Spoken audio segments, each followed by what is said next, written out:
నమస్తే, నేను లక్ష్మణ్. మంత్రి రోజా పబ్బుల్లో డ్యాన్స్ వేస్తూ బెంగళూరు మొత్తం హల్చల్ చేసింది. అయితే ఆ వీడియో ఇప్పుడు సోషల్ మీడియాలో బాగా ట్రెండ్ అవుతున్న పరిస్థితి. అయితే రోజా ఆ విధంగా చేయడానికి ఎన్నో కోణాలు ఉన్నాయి. బ్యాక్గ్రౌండ్లో కూడా ఎన్నో రాజకీయ అంశాలు నెలకొన్నాయని చెప్పి ఇప్పుడు సోషల్ మీడియాలో ట్రెండ్ అవుతున్న పరిస్థితి. ఇదే అంశంపైన మనతో మాట్లాడటానికి పొలిటికల్ క్రిటిక్ కిరణ్ కుమార్ ఉన్నారు. ఆయనతో మాట్లాడే ప్రయత్నం చేద్దాం. సార్ నమస్తే అండి. నమస్తే సార్. రోజా పబ్బుల్లో డ్యాన్సులు చేసుకుంటూ ఆమె ఇట్లా చేతులు తిప్పుతూ అనేక విధాలుగా ఆమె హావభావాలను ప్రకటించిన పరిస్థితి న్యూ ఇయర్ వేడుకల్లో. అయితే దీని మీద సోషల్ మీడియాలో పెద్ద ఎత్తున ఆమెకు ఒక రాజకీయ కోణం ఉంది. జగన్మోహన్ రెడ్డి గారు ఏదో ఆగ్రహం వ్యక్తం చేశారు, అందుకే ఆ విధంగా ప్రవర్తిస్తుంది అని చెప్పి సోషల్ మీడియాలో హల్చల్ చేస్తున్న పరిస్థితి. దీంట్లో ఎంతవరకు నిజం ఉందంటారు? మీ పిల్లలు ఇంటర్మీడియట్ మరియు ఎంసెట్ చదువుతూ సబ్జెక్ట్స్ లో కన్ఫ్యూజ్ అవుతున్నారా? కాన్ఫిడెన్స్ లెవెల్ తక్కువగా ఉందా? రిపీటెడ్ మిస్టేక్స్ చేస్తున్నారా? అయితే మీకోసమే ఉంది Rise app. 1 lakh question bank, performance analysis, online classes by experts, ఇంకా మరెన్నో ఫీచర్స్ తో మీ ముందుకొచ్చింది Rise the perfect guide. Description లో ఉన్న లింకును ఉపయోగించి సబ్స్క్రైబ్ అవ్వండి. అన్ని వాస్తవాలే కదండి. ఏవిఎస్ అల్లుడితో నువ్వు దుబాయ్కి వెళ్ళటం అబద్ధమా? అలాగే మిర్యాలగూడలో లాడ్జికి వెళ్ళటం అబద్ధమా?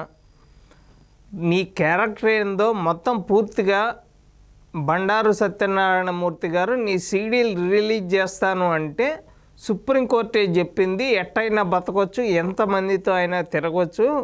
నేను ప్రభల మీద డ్యాన్సులు వేస్తాను, పబ్బులకు తిరుగుతాను అంటే నువ్వు ఒక ఎమ్మెల్యేగా ఉంటా, ఒక మంత్రిగా, పర్యాటక శాఖ మంత్రిగా ఉంటా. ఏది తెలంగాణలో ఉన్న పబ్బులు, కర్ణాటకలో ఉన్న పబ్బులు మొత్తం తిరుగుతా, నీ ఇష్టం వచ్చినట్టు డ్యాన్సులు వేస్తాను అంటే ఇంకెందుకు మొత్తం డ్యాన్సర్లను తెచ్చి రాజకీయ పార్టీలో పెట్టుకోండి. మీ పార్టీలో ఒకళ్ళు చూడండి గంట, ఒకళ్ళు అరగంట, ఒకళ్ళు పావు గంట, నువ్వేమో పబ్బుల్లో తిరుగుతావు. ఒకళ్ళు కోడిగుడ్లు. ఇక ఐటీ శాఖ మంత్రి కోడిగుడ్ల గురించి కానీ, ఒకళ్ళేమో కొబ్బరి చిప్పల గురించి కానీ, ఒకళ్ళు విద్యాశాఖ మంత్రికేమో అతనికి తెలుగే మాట్లాడడం రాదు, అతను విద్యాశాఖ మంత్రి. వైద్యశాఖ మంత్రి ఉంటుంది. కట్టుకున్న పట్టు చీరలను ఇక వీడియోస్ గురించి తప్ప, తన అందం గురించి తప్ప ఏమీ తెలియదు. రీసెంట్గా పార్టీ ఆఫీస్ కూడా పాల్గొనడం జరిగింది. ఇలాంటి సంఘటనలు ఎన్నో జరిగిన తర్వాత డైరెక్ట్గా రోజాకి డైరెక్ట్గా వార్నింగ్ ఇచ్చి, ఈసారి నీకు సీట్ లేదమ్మా, నువ్వు ఎట్లాగా వెళ్ళి పబ్బుల్లోనే డ్యాన్సులు వేసుకో, పబ్బుల్లో వేసుకుంటావో ప్రాబ్లం మీద వేసుకుంటావో, జనాలు ఏం మాట్లాడుకుంటున్నారో తెలీదా? అసలు మీ పార్టీలో ఎమ్మెల్యేలు అంతా రాజీనామా చేస్తున్నారు, తాను వదిలిన బాణం కూడా తనకే గుచ్చుకుంటుంది అని తెలిసినా కూడా, ఇన్ని సంఘటనలు జరుగుతున్నా కూడా నువ్వు ఇంకా పబ్బుల చుట్టూ తిరుగుతుంటే, ఇప్పుడు వయసుతో సంబంధం లేదు ఎట్లయినా తిరగవచ్చు అంటే నీకు రాజకీయాలు దేనికి? అవును, ఒక ఎమ్మెల్యేగా మంత్రిగా ఉంటా నువ్వు ప్రజలకు చేయాల్సిందేంది? పబ్బుల్లో డ్యాన్సులు వేయటమా? టికెట్ లేదని కరాఖండిగా చెప్పటం, అక్కడున్న క్యాడర్ మొత్తం ఆమె పైన ఎప్పటి నుంచి వ్యతిరేకత వ్యక్తం చేస్తున్న పరిస్థితి ఉంది నగరీ నియోజకవర్గంలో. అందుకే ఆమె ఫ్రీ బాడ్ అయినట్టుగా న్యూ ఇయర్ వేడుకలు బెంగళూరులో చేసుకుంటారని చెప్పి ఇప్పుడు సోషల్ మీడియాలో కథనాలు వస్తున్నాయి. అది ఎంతవరకు కరెక్ట్ అంటారు? ఆమె మాట్లాడే మాటలకు కానీ, చేసే చేష్టలు కానీ అన్నీ ఇప్పుడు దరిద్రపు నోరు, ఐరన్ లెగ్గు. అలాగే సోమవారం వస్తావా, మంగళవారం వస్తావా, బుధవారం వస్తావా, ఐస్ క్రీమ్ ఇంత బార్ ఐస్ క్రీమ్ నోట్లో పెట్టుకుంటావా? ఆ మాట్లాడే మాటలు ఏంటండి?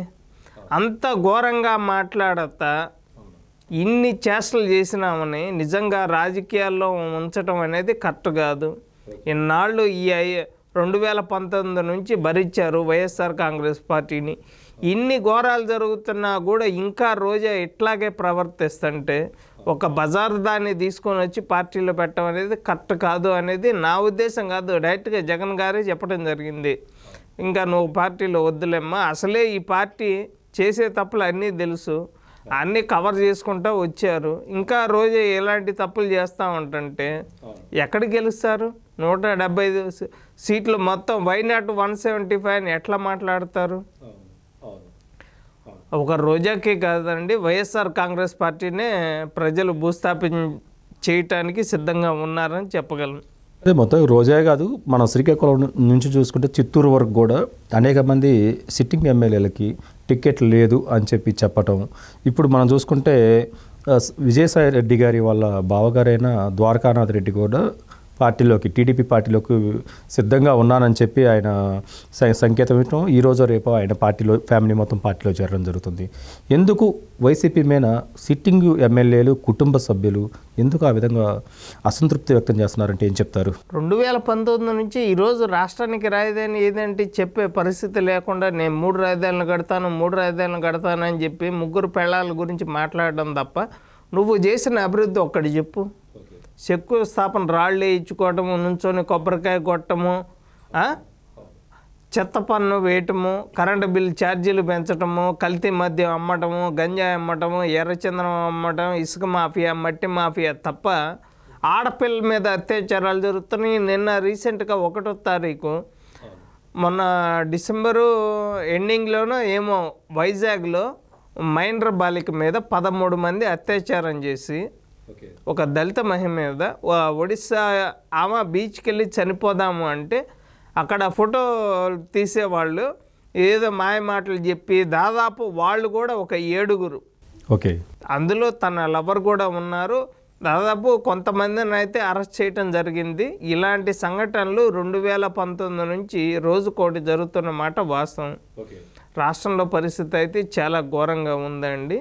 ఎలక్షన్లు ఎప్పుడు వస్తాయా, ఈ పార్టీని ఎప్పుడు భూస్థాపితం చేస్తామా అని చెప్పి ప్రజలైతే ఎదురు చూస్తున్నారు. ఎక్కడైనా ఎవరైనా మాట్లాడుతున్నారు అంటే మీ మీద 41A నోటీసులు ఇస్తాము, మీ మీద కేసులు పెడతాము, మీ ఆస్తులు జప్తు చేస్తాము అని సిఐడి మాట్లాడుతుంది. ఇలాంటి సంఘటనలు ఎన్నో ఉన్నాయని చెప్పగలను. ఇది మొత్తానికి ఆంధ్రప్రదేశ్లో మారుతున్న రాజకీయ నేపథ్యంలోనే రోజా పబ్బుల్లో డ్యాన్స్లు వేయటం, అదేవిధంగా ఎమ్మెల్యేలు అసంతృప్తి వ్యక్తం చేసి రోడ్డుపైకి రావటం, జగన్మోహన్ రెడ్డి గారిని డైరెక్ట్గా తిట్టిపోయటం అనే అంశాలు కనిపిస్తున్నాయి. మరొక అంశంతో మళ్ళీ కలుద్దాం.